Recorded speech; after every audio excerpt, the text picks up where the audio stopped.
Chciała matka cera wydać, nie umiała chleba piekać. Cera se wyrychliła i na chleb zaniesiła. A ten chleb se tak wydarzył, że kot po skórku chodził. Dźwignuło go do góry, jeszcze nie dosiągnął skóry. Mój starzyk zwał se Karlik, był muzykantem. Grał na trąbce, na zabawach, po weselach. Grał w kościelnym zespole. Bardzo kochał muzykę. Miał w chałupie pełno instrumentów. Miał w jego izbie skrzypce, piszczołki, bębny, flety, trąbki, akordeon. Kobieta jego miała już dość. Jak Karlik usnął, wezła i pomazała wszystkie graty. Kozi młoje. Kiedyśmy mieli takie kozie młoje. Peter jej powiedział, mógł tak do śmiechu zrobić, a potem było jej żal, co zrobiła.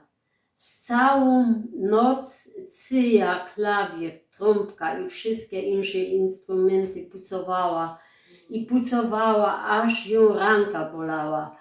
Ale radowała se, iż tak je wyglancowała i wypucowała, a świeciły se jak psu jajca.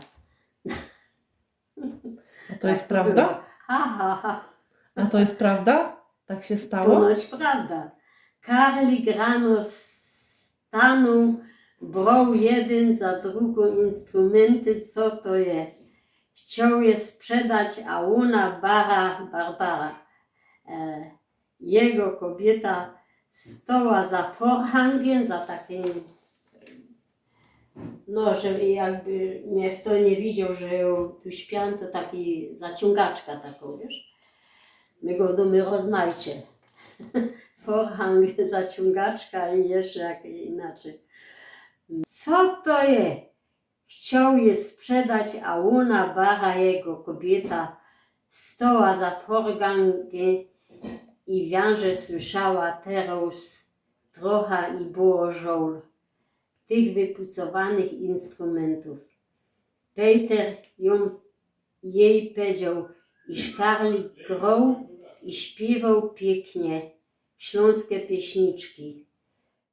Karlik to mój opa się nazywał i oma Bara. No a Peter? A Peter to był kolega, on tak dość w tym barze kołże zrobić, nie? Aha. Iż Karlik grał i śpiewał piękne pieśniczki. Tuż to Peter se radował i że pomógł nasze śląskie pieśniczki ocalić i wszystkie instrumenty. Petra duch bołzny tropiły, wiesz, że bołzny to tropiły, no. To ino myślał o tym. A pianino, ino. Gałgany pańskie, to wejdźcie do roboty.